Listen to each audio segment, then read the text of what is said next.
Bonjour, aujourd'hui je voudrais vous parler du Moipeau, le livre de Didier Anzieux qui date déjà de quelques années, mais que je prends toujours plaisir à lire en fonction des pathologies que je rencontre.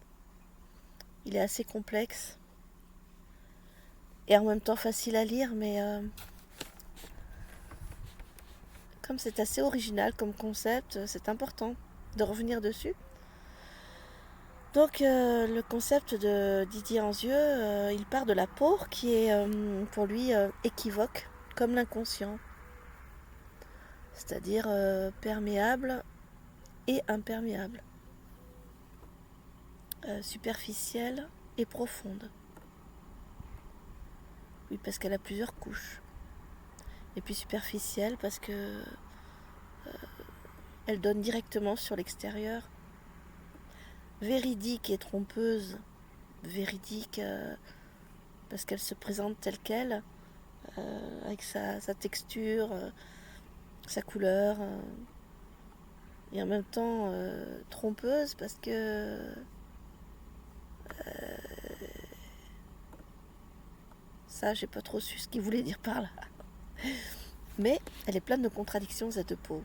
Elle est génératrice, ça oui, c'est vrai elle génère tout le temps beaucoup de cellules. Elle est tout le temps en train de se renouveler. Et en même temps, elle est squameuse, elle perd beaucoup de cellules, elle desquame beaucoup. Donc, elle est aussi entre soi et l'autre, c'est-à-dire, bah, par exemple, quand on se maquille, on le fait aussi pour soi. Et en même temps, c'est une espèce de petite barrière aussi vis-à-vis de l'autre, pour pas qu'il nous voit tel qu'on nous on se voit dans notre intimité. Une espèce de voilà, donc elle est entre soi, elle est pour soi et elle est aussi pour l'autre. Elle appelle des pulsions narcissiques, donc euh, par exemple, justement dans le grattage ou dans l'auto-érotisme, dans la masturbation. Effectivement, les pulsions sont narcissiques, c'est-à-dire tournées vers soi, voilà, ou alors elles sont tournées vers l'autre. Elle est le siège du plaisir et de la douleur. Ça, c'est aussi assez équivoque.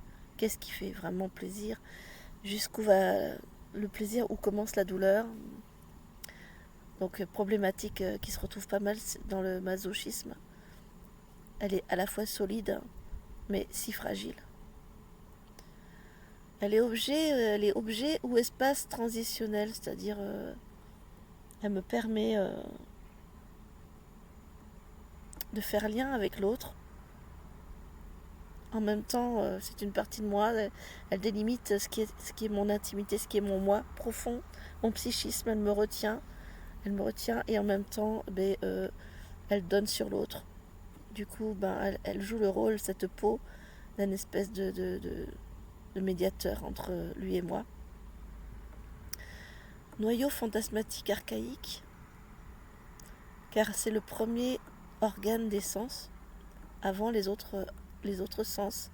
Elle est surinvestie par les patients qui ont souffert de privations précoces.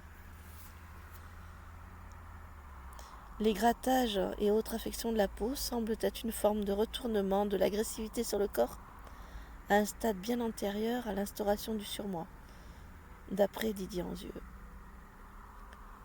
Mais nous verrons ensuite que le grattage, ce n'est pas forcément du masochisme ou du retournement de l'agressivité sur soi. Ça peut être aussi un appel à la mère, enfin à la figure maternelle. In utero, le pot à pot était déjà le plus important des espaces contenants.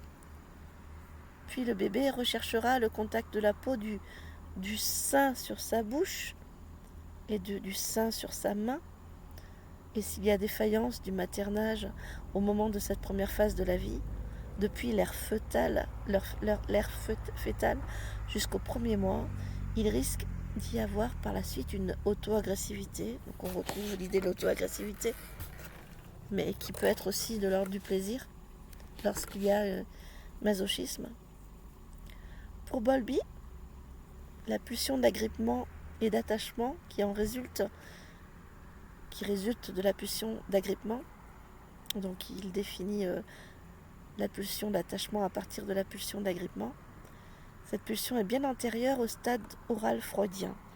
C'est-à-dire que Bowlby dit que tous les psychanalystes depuis Freud, ils ont oublié quelque chose, ils ont oublié cette caractéristique qu'on partage avec les mammifères, c'est ce besoin de peau à peau et de la fourrure, de s'agripper à la mère, à la fourrure de la mère.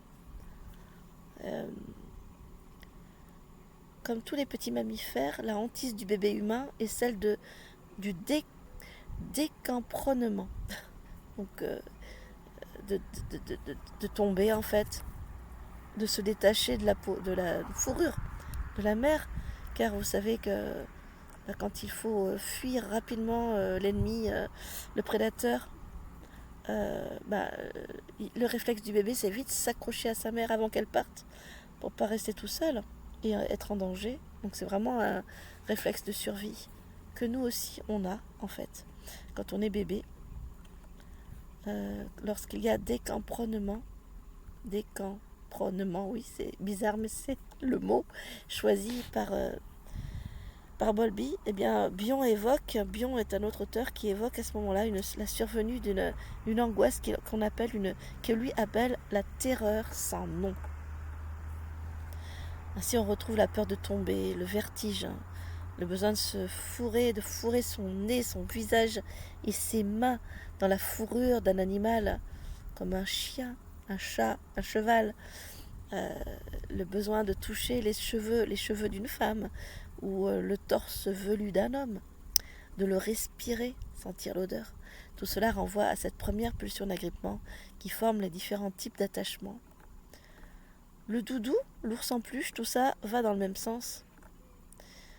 Winnicott a également défini avec ses concepts de handling et de holding cette nécessité de portage et de manière de s'occuper du bébé pour le rassurer, le contenir par le toucher, le regard, la voix, bain de parole. Tout ça sont très enveloppants. Ce besoin d'être enveloppé par le toucher, le regard et la voix. Et l'eczéma, il parle beaucoup de l'eczéma. Enfin, il parle à un moment donné de l'eczéma et c'est vrai que ça m'a beaucoup interpellée parce que j'ai connu pas mal de gens qui avaient ce problème.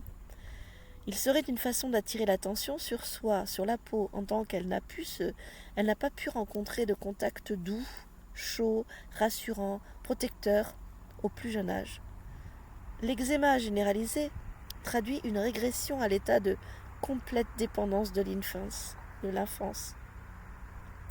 Une conversion somatique de l'angoisse d'effondrement psychique. L'appel muet et désespéré à un moi auxiliaire, c'est-à-dire celui de la mère, enfin de la figure maternante, fournissant un appui total. L'eczéma d'enfants de moins de 2 ans signerait, d'après l'auteur, le manque de contact physique tendre et enveloppant de la part de la mère. Bon, après, il nuance un petit peu, parce qu'il y a des fois aussi, il y a eu trop d'attouchements. Il y a eu trop d'intrusion dans le moi-peau de l'enfant, avec trop de toucher de la part de la figure maternante, qui peut aussi créer des problèmes de peau. D'après Spitz, s'agit-il d'une réaction de défense ou d'une tentative d'adaptation au milieu hostile?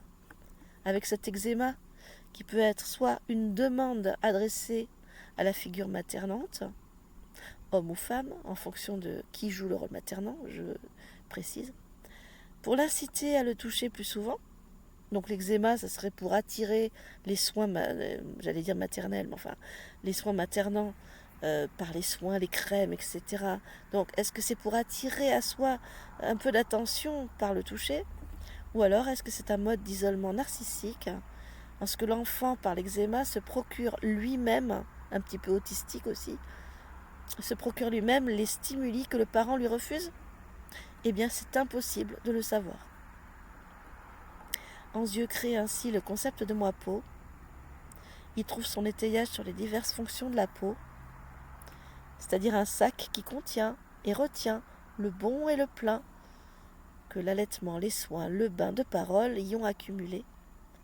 Mais aussi la peau est une interface une barrière qui protège du dehors de la pénétration avide et agressive des autres ou des objets. Et enfin la peau, comme la bouche, est un moyen de communication. C'est une surface d'inscription des traces, voire la scarification, le tatouage.